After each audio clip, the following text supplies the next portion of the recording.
Your 10th standard certificate is finally used only for two purposes: to verify your parents' name and to verify your date of birth. Other than that, till date, nobody has bothered to ask me about my 10th standards performance or my 12th standards marks. Every Indian who was staying abroad, for the first time they understood that their jobs are not safe. Not just secondary education, even if you have a graduation, even if you have an MBA degree, it is not going to guarantee you a high salary or a high payment. In my zamana, that was the case. So one guy is there who comes to my apartment also. He comes in an electric sports bike. I literally asked him, like, how did you manage to afford this? So he said, no, I bought it first. Now to clear the EMI, I am doing this delivery app. Rather than taking 10,000 rupees from home, it is better to give 2,000 rupees into your mother's hand. Tell that, Amma, this is from me. Hello everyone. Welcome to PWOLAI's English YouTube channel. Today's topic is a very pressing topic. It is about the state or the plight of the youth in this country. As you can clearly see, unemployment and suicides, there is apparently a clear correlation. And what is the bottom line of it? If I have to tell it in one single word, it would be expectation. Now, how did I end up in civil service, if you really ask me? See, if you're a little smart in your school days, let us say, now I used to take part in essay writing competitions. I used to take part in debates. I used to take part in extempore.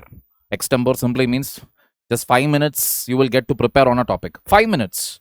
They'll just show you this is the topic. 5 minutes will be there. Then they will call you to the stage. One mic will be there. Audience will be there. You have to start speaking on that topic. So because of that, my teachers or my school principal or headmistress, whenever my mom used to come for these parent-teachers meeting, they used to say, we want to see Nikhil as a civil servant. He has the capability of it. He has the caliber for it. And if you made that mistake of scoring, let us say anything above 80% in your school, then that pressure only increases. The performance pressure that we have to face as a generation, not just the millennials I'm talking about, it just continues. This trend basically started, let us say, from our generation onwards. From the age of 15, you are under stress. Or rather to say, from the age of 13 onwards. Somebody is there constantly to remind you, next year, one more year only you can play around. After that, it is 10th standard. You also would have heard that statement multiple times. But the reality of the whole situation is, your 10th standard certificate is finally used only for two purposes: to verify your parents' name and to verify your date of birth. Other than that, till date, nobody has bothered to ask me about my 10th standards performance or my 12th standards marks. Why? Because that is history.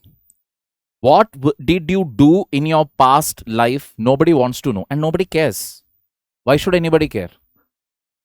Everybody wants to know only what are you doing currently. So, if you had set very high expectations for your parents because you were an outstanding student during school days, but that peak performance what you were able to achieve in school days, you were not able to achieve, let us say, in the competitive exams, then as some people have called me, Arey, he's a loser, he's a failure. And this was not called by my relatives or anybody. This was called by the current lot, the current generation. So it is always zero-sum game. If you have cracked the exam, you're a winner. You're a good son, you're a good daughter. If you don't crack the exam, you're a bad son, you're a bad daughter. And you're a failure, according to some people. Only if you have cracked, you're a good human being. Only if you have cracked, you're a good citizen of this country. Fundamentally, do you think, is there anything wrong with this thinking itself? I leave that question to you. Because if you don't crack an exam, if you don't clear an exam, does it make you a failure? Food for thought. Let us take it up further, because like I've told you always, I prefer to go with data. I prefer to go with what the Supreme Court has said. I don't prefer to go with the narrative set by either those people who support the government or the narrative set either by the people who go against the government. So let us see it over here. The youth population that we talk about, it is roughly between 15 to 29 years. Definitely I won't fall under that category. 307 million. That is the number. That means 30.7 crore. Alright. How many youth are in the labor force? Only 141 million. That obviously begs a question. Then what are the others doing? Youth who are employed, 127 million. Youth in regular salaried jobs, 15 million. Youth with regular formal employment, only 1 in 8 or fewer than 1 in 8. The problem in our country is, see, because our country had been through famine after famine, that is in the early 80s, 70s, 60s, we have seen famine where without a job, if you don't have a job, you will suffer poverty. So in that zamana, the only job which will not get affected that much was government job. A government job meant you are having assured security for the future, because even after retirement, you used to get assured pension. That has all changed now. So this preference for government job, if you really ask me, or the preference for regular salaried employment where you are very sure that you will get your salary at the end of the month, this precedence got created when between 1951 to 1991. Post 1991, especially after we had liberalization, privatization, and globalization, the IT sector boom started and everybody started to prefer a private job, because IT literally brought in money, quick money, because engineering is all about 4 years. So by 20 to 23, you are already earning something like 30,000 or 40,000 in a month, which was a big amount back then. And if you take an MBA, etc., then again your salary will get doubled. It will be close to 1 lakh. You can buy your first flat, you can marry, have kids, buy, and probably by the time you hit 30, even have one divorce also.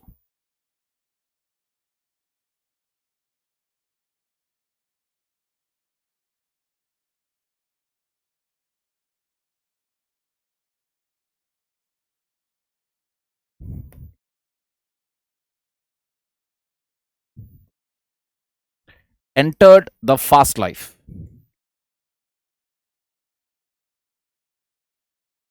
Because before that, if you really see, retirement age was 60 years. But privatization literally brought in that perspective that who wants to work till 60? Let us retire at 50, let us retire at 40. And these days, Gen Zs are actually thinking, let us retire at 30. In fact, every time when I have a conversation with people who are very younger to me, especially let us say 10, 12 years younger to me, I actually feel like a Buddha because I'm already 38, 39. And people who are 10, 12 years younger to me, they will say, sir, maximum 4 or 5 years in this field. After that, I'm going to, take a break from this. I don't want to continue doing this. And I am like, aha. Half of them don't even know what is my true age. Any which ways. That is another story altogether. But you got the point here. But this IT fascination again took a hit when 2008 recession. 2008 recession actually created a global panic on massive scale where everybody's job from USA, let us say, to Japan, every Indian who was staying abroad, for the first time they understood that their jobs are not safe. Most of them had got laid off and they had to come back to India. So obviously when people come back to India, what will happen? The population is only going to increase here. On top of it, the unemployed people are also going to increase. As simple as that. But each time when an unemployment happens or when a layoff happens, what is the hidden message that goes out there? The hidden message is what? Everybody then starts preferring a government job. This is the reality. I have students who are already, one of them is working in USA. Another guy, he is working in corporate here. There is another gentleman again who has a commercial pilot license from USA and he has applied for commercial pilot license in India. The paperwork, etc. is going on and he wants to prepare for UPSC. I was flabbergasted. I was like, why? Now, okay, I understand. Some of them want to serve the nation, etc., etc. Genuinely, they want to make a difference. They are done with money. I understand that. But the bottom line is, whenever I look at the majority of the people, why do they prefer a government job? Why do they prefer a government seat in a college? It has a great lot to do with one simple word called stability. India, a country of the Vedas, a country of great philosophers, etc. Ultimately, we Indians, if you really see, we want stability in our life. We want predictability in our life. We don't like jhatkas. And that again tells us another story. 39% of youth aged 15 to 29 years have not completed secondary education. Why? Poverty is the main reason. And again, the whole fact of the matter that why will I go to school when I can earn? Plus, the added problem that government schools don't have proper facilities. And if your parents don't have the money to send you to a private school, then they will drop off. More than 50% possess educational qualification only up to class 10th. That automatically means what? These people will end up as informal sector workers with no protection, nothing. Less than 5% unemployment among middle educated youth remains below 5%. Means overall educated, unemployed among the middle class educated is less than 5%. Most middle educated youth are engaged in informal employment, casual labor, self-employment or unpaid family work. What does that mean? Why most of them are engaged in that? Because it is not so easy to get into a job in India in the current situation. You take any job in India, you are going to face competition. Take any job. There will be easily 2 lakh to 3 lakh people minimum competing for the smallest or the lowest of the lowest job in the whole hierarchy. And thanks to the fact that when I inquire about, say for example, I have met engineers who drive cabs in Bangalore. And when I ask them why, they say, sir, peace. And on top of it, this gives us better money. I said, how better money? Maximum what you will earn? He said, sir, I will earn 40-50,000. I said, what is that actually in Bangalore? He said, sir, 40-50,000 from one cab I am earning. I also have 3 other cabs. I'm a cab. I run a company actually. And I was shocked. Owning a company, he's driving a cab. Got the point here? A worker with education up to class 8 earns 12,300 per month. So, if your educational qualification is very low, obviously you are going to be exploited. We saw the Noida protests, if you remember. People were working for peanuts, salaries like this. Completion of secondary education increases monthly earnings by only about 1,000 rupees. And that is the reality. Not just secondary education, even if you have a graduation, even if you have an MBA degree, it is not going to guarantee you a high salary or a high payment. In my zamana, that was the case. You have an MBA, you have an MTech, you have an MCom, you will get better salary, better package, better prospects. Not anymore. Now, most of the companies are looking for all-rounders. People who have multiple level experiences working in different teams, etc. They are trying to pick such people. Because instead of giving salary separately to each person who have a different set of skill, why not have one person who is having all the skills? Dump work on them. So such people are in need, or rather they are in demand. More than 40% of young women are neither employed nor pursuing education or training. Patriarchal society, one reason. But another reason is also there. Some of them don't want that career. They don't want. They are like, no need. Especially if they are married. Post-marriage, there is a trend again that women don't want to take up a career.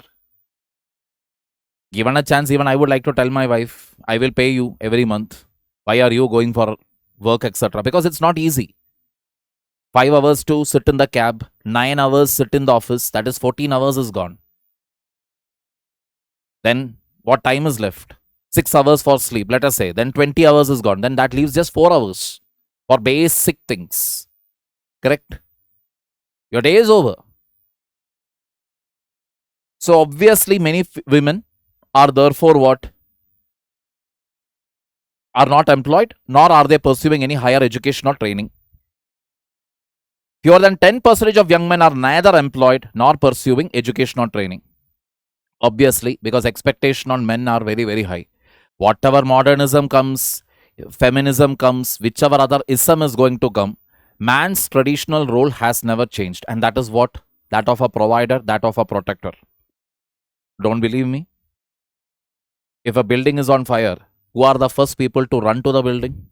Graduates alone constitute 17% of India's youth population. That means just because you are a graduate, even if it is from the premier institutes of this country, it is not going to guarantee you employment. Graduates account for 56% of unemployed youth.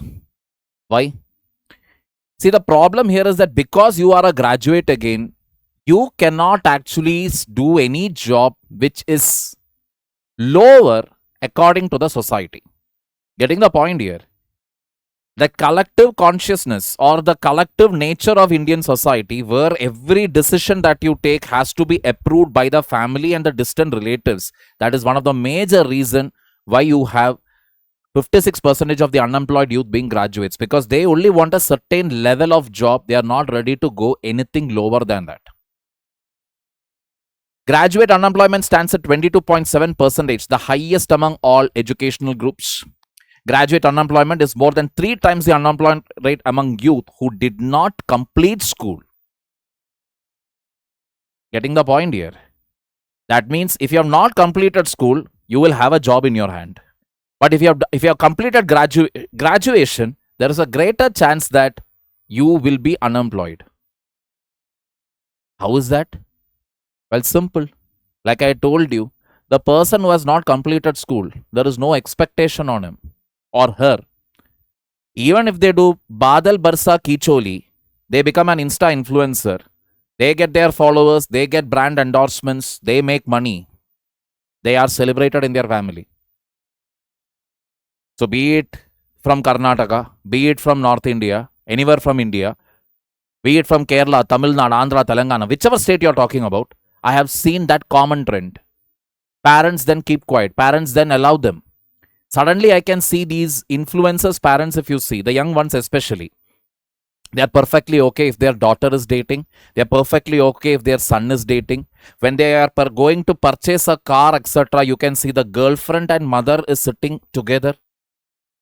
Then for a minute, I'm like, brother, did I change the country or something? Like midnight, did I get transported to some other part of the planet? Or some other part of the Milky Way? Like, is this really happening in India? But that is the reality. When money starts coming in, nobody will care about the caste, nobody will care about the religion, nothing.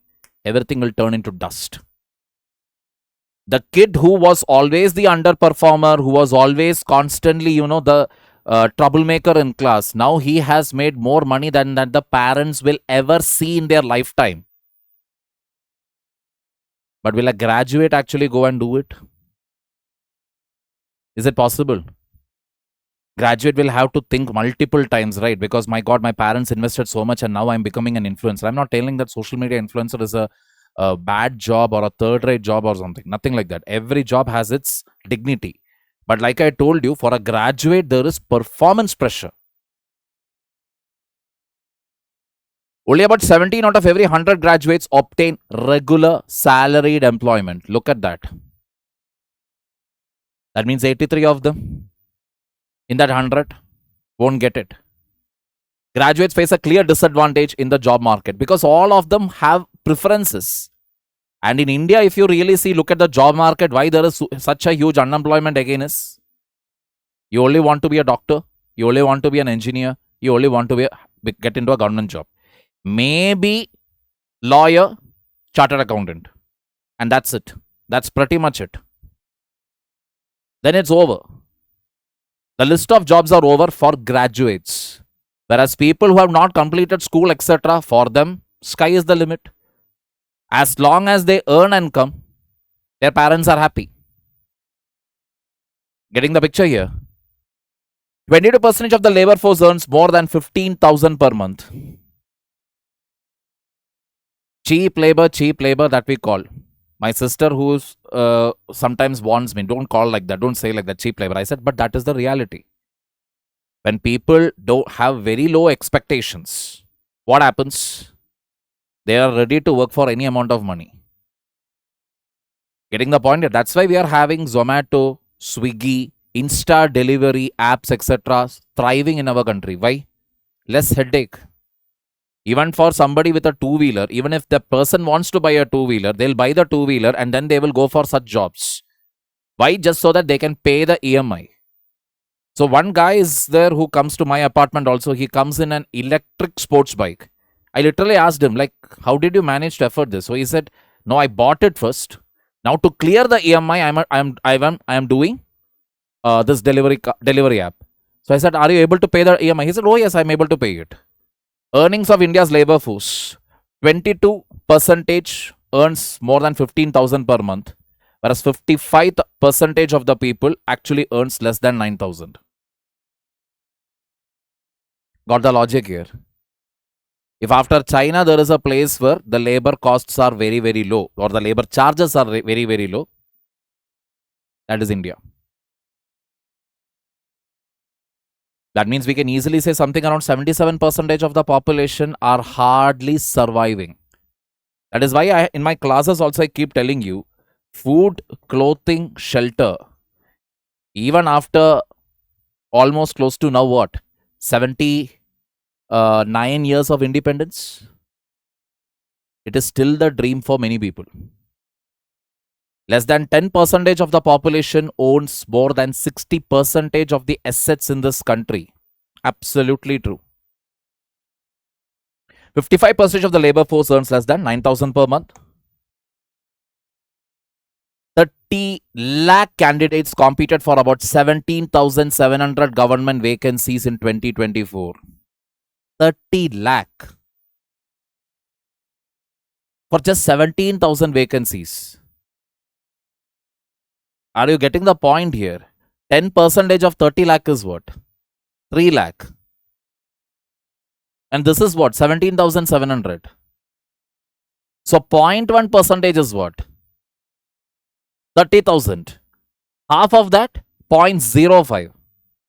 Then only you will come close to this figure. That means we are looking at something like 0.6 or 0.7% success rate. That is the reality. 170 applicants are there for every government vacancy. 170. That is the level of competition. Entry level salaries 10,000 to 15,000. Graduates expectation for local employment 20,000 to 25,000. Graduates expectation for jobs requiring migration 30 to 40,000. And the next comedy is, even if you have to get this at the local area, locally means, let us say you are staying in your own home. Okay, then if you are earning even 25,000 in a month, that is a great relief. No doubt about it. Because you don't have to pay the rent, etc. And because you have your mom or bhabi or even maybe your wife, whoever is there, if they are there, housewife or somebody is there to take care of the kitchen, 25,000 is enough to run the entire household. Abroad means this. But the interesting thing here is that even to get this level of salary, the next thing that they ask is what? Experience. Only if you are experienced enough, you are going to see all the salary. Employment growth has lagged behind economic growth. What does that mean? Growth, we can say, is growth is happening. We have reached 6% GDP. We are the 6th largest economy. We are the 4th largest economy. All that we can talk about. It is growth without generation of jobs. Because what has really happened is, yes, growth is happening thanks to the export sector. Agreed. Thanks to the fact that we are having 145 crore people in this country. If everybody starts purchasing one or the other thing, internally also economy will run. But formal jobs have not been created, and formal jobs have to be created where? In the private sector. That has not happened. Government jobs have started declining thanks to contracting out, privatization, automation, digital governance. Vacancies have reduced. Private sector, again, because of AI, vacancies have gone down. So their productivity, production, everything has increased. GDP growth has happened. Profit levels have increased. Even our PSUs since last 5 years have been doing a fantastic job. Check out the data and you will be surprised. PSUs have been generating year on year profit. But what about the jobs? No. Since 2019, a significant proportion of employment growth has been driven by workers returning to low productivity agriculture. Why? No other return is there. You're not getting a job anywhere. Then automatically, what is the only place where you can go back to? Everybody will have some small plot of land until and unless you're living in some flat here like me. If you are going back to your home, you will have some plot of land nearby. You will do some farming there. You will get a cow. You will get a couple of hen eggs. You will get milk. You get. You sell that. You sell a little vegetable. You can survive. That trend started since 2019, especially because of the COVID era. Investment has increasingly shifted towards capital intensive and technology intensive sectors that generate relatively fewer jobs. Very, very true again. When you actually bring heavy machinery, technology, AI, you are going to require lesser and lesser labor. Rising automation has reduced employment intensity in several sectors. India spends just 2.7% of GDP on education. National target is 6%. Interestingly enough, 93,000 schools, government schools, have got shut down across the country. Poor quality, lack of teachers, poor quality education, poor infrastructure. The parents are actually preferring to send their child where? To the private sector, private schools. So education, how are you planning to spend? How are you planning to revive the schools? No idea. There is still a lack of clarity. See, center can bring new education policy, but ultimately the schools are coming under the state government's ambit. State governments have to implement the policy, make the hirings, etc. possible. Only then the schools will run properly. Correct? But most of our MPs or MLAs, ultimately, whichever party they belong to, they all have their investments in schools and colleges. If a government school or a government college is running really well at low fees, people won't prefer private school or private college. Correct? If I have to ensure that people will come to my private school, my private college, what should I do? I should run government schools as pathetically as possible. My business will run. I can keep increasing the fees every year. 1.5 lakh to 2 lakh is the fees currently. 1.5 lakh upwards is the fees currently for a child in LKG. What are they teaching? God Almighty knows. A for apple, B for ball, C for cat. For that, why should anybody pay 1.5 lakh? Got the point here. India spends 1.9% of GDP on health. National target is 2.5% of GDP on health. Again, the same reason. National target, you can keep it as 2.5%, but ultimately, government hospitals, etc., do they have enough equipments or enough of infrastructure to handle the crowd? $1 million question. We all heard of the story of newborns dying in a particular hospital because they were bitten by rat. Can anybody tell me where was this place? Where was this hospital? Which state? Which city? Put it up in the comment section. 22.05 crore applications were received for central government jobs between 2014 15 and 21-22. In that, only 7 lakh were recommended. 7 lakh. That means again, not even 10%. That means, goes without saying, failure rate in any government exam, if you take, it is more than 90%. Depending upon whichever exam you are going to apply for. 0.327%, the implied selection rate, meaning fewer than 1 in 300 applicants secured a central government job. Specifically, if you're talking about central government job, means 1 will get selected in 300. 65% of Indian youth would prefer a government job if given a choice. This is the main troublemaker here. Security, stability, security, stability. This has got built inside our DNA that we can say, we can conclude that Indians have a risk aversive behavior. It is easy to say, see, Tesla did that, Elon Musk did this, Jeff Bezos did this, Bill Gates did that. It is easy to talk about all these things, but ultimately, it is a risk aversive behavior what we find in Indians here. Simple logic. Try telling your parents today that you want to go into research.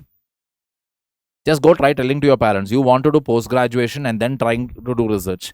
Most of the families will only do two things there. If you're a girl, they'll fix your marriage. If you're a guy, probably you're going to hear a earful where your ears may start bleeding. Getting the picture here? Government job preference over the last decade, like I told you, from 62%, it has reached 65%. It only shows that even among the current generation, the preference is for stability. And this is only going to increase. Only about 2% of Indian youth are actually employed in the public sector, despite around 2/3 aspiring to get into government employment. Youth preferences, again, if you take 65% government job, 7% private sector, 19% starting own business. This is the reality. So when this many people are preferring for government job, is it even possible? In this era of AI, where government itself is going for increased amount of automation, government is privatizing many things, government is giving contract out, etc. From where will this get satisfied? Taking it further forward, student suicides. Again, a matter of, concern. Number of student suicides has increased from 8,068 in 2014 to 14,488 in 2024. That is an 80% increase. 80%. So some of you can tell, 2014 BJP came. That is the reason this has happened. No. BJP came, BJP didn't come. That is not the real reason. Collectively, competition has gone up. So earlier in my zamana, 190% means it was a big deal. In 10th standard, 12th standard, you score 90%, it was a big deal because very few people used to manage to get it. Nowadays, if you see, 90%, just say 90% and take a stone and throw it. It will definitely land on a person's head who would have come close to 90% or crossed 90%. More than 1.23 lakh students died by suicide between 2014 and 2024. According to ADSI reports of NCRB, failure in examination accounted for 21% of all student suicides between 2014 and 2024. This is only going to increase because, like I told you, that expectation burden is on the peak. Even now I get, students keep messaging me, sir, one day I will make you proud. And I am like, why? Why do you have to make me proud? You clear an exam, I'll be happy for you. I am not going to feel, oh, my student. No way. Absolutely not. And to come and shake hands with me or to come and have a cup of tea or coffee with me, you clear an exam, you don't clear an exam, you can do both with me still. And where does that language come? I'll make proud of. Why should you make me proud? Who am I to you? I am just a teacher or a lecturer, a mentor. You can consider me like your big brother or that one Khadu's uncle who is there in the family who does not have a filter. But kids love him because he will not, judge anybody. You can consider me only that way. Enough. You don't have to make me proud.